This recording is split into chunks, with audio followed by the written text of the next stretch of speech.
Bom dia, amigos e amigas, paz e bem, aqui é Frei Alberto, tá chegando aí o Evangelho do dia, que eu quero que você compartilhe com seus amigos, hein? Compartilhar o Evangelho é muito importante, até porque estamos no tempo da Quaresma, né? Sabia que estamos a 8 dias para começarmos a Semana Santa? Dia 10, domingo, começa com Domingo de Ramos. Então, tá aí, um momento forte de evangelização.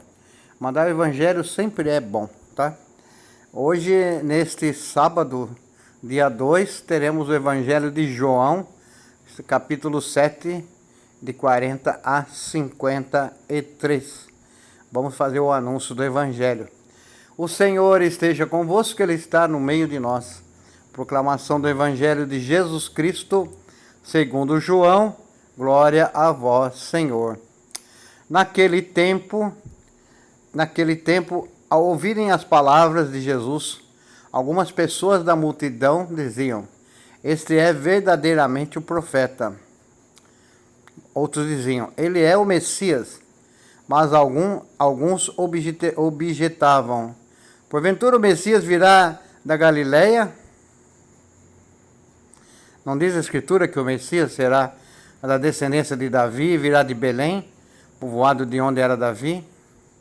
Assim houve divisão no meio do povo por causa de Jesus. Esses pequenos versículos aqui, né, até o versículo 48, podemos perceber que a presença de Jesus no meio do povo causava confusão. Não que Jesus estivesse ali para causar confusão.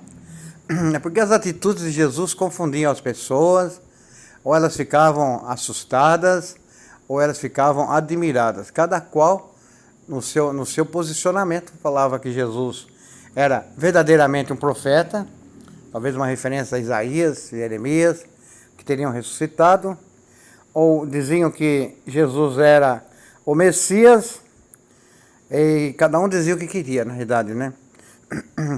O fato é que essa confusão chega, assim, a causar divisão entre as pessoas, porque cada um via Jesus de um jeito.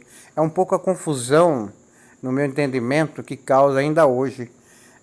Se você perguntar para uma pessoa quem é Jesus para você, quem é Jesus para você? Faz a pergunta, cada um vai dar uma resposta, né? Baseado talvez nos seus interesses ou naquilo que mais chama atenção.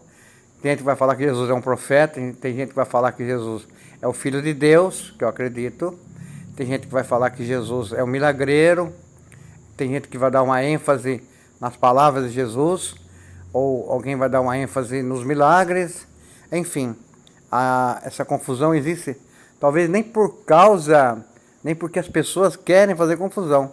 É porque muitas coisas de Jesus marcam mais na nossa vida, tá certo? Então vamos continuar o Evangelho.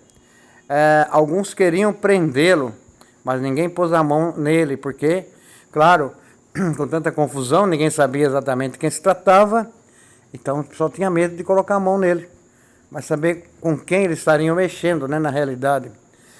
Então os guardas do templo voltaram para os sumos sacerdotes e os fariseus, e estes lhes perguntaram: por que não o trouxestes? Perguntaram para os guardas.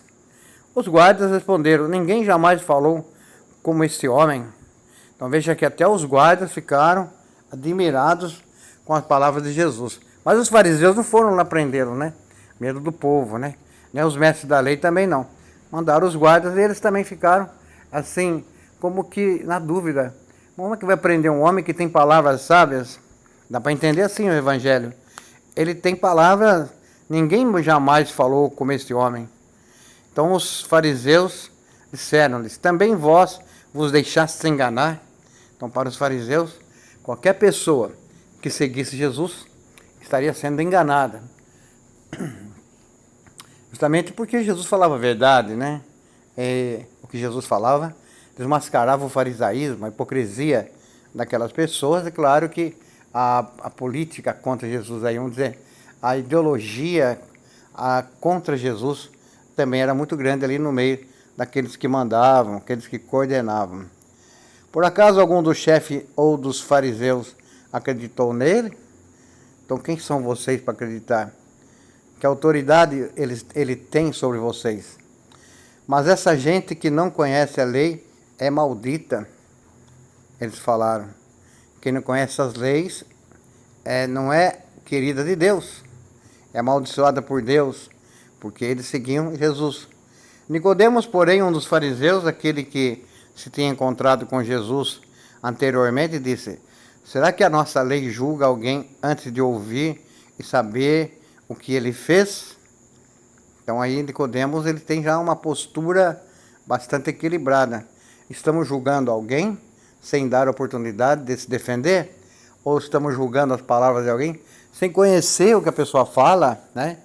Então acho que era um costume entre eles, julgamento sem conhecer nada, né? Julgavam porque ouviam dizer. Isso também é um problema nosso, né, atual. Muitas vezes julgamos as pessoas, ou o que a pessoa falou, sem ir lá em loco, sem ver lá diretamente o que aquela pessoa está fazendo, quais são as atitudes, quais são as suas palavras. Isso é um perigo muito grande, né? Além do que, podemos proibir alguém de fazer um bem, né? E podemos nem conhecer, talvez, alguém que é enviado por Deus realmente, né? Eles responderam: também tu és Galileu, porventura? Vocês são da Galileia? Né?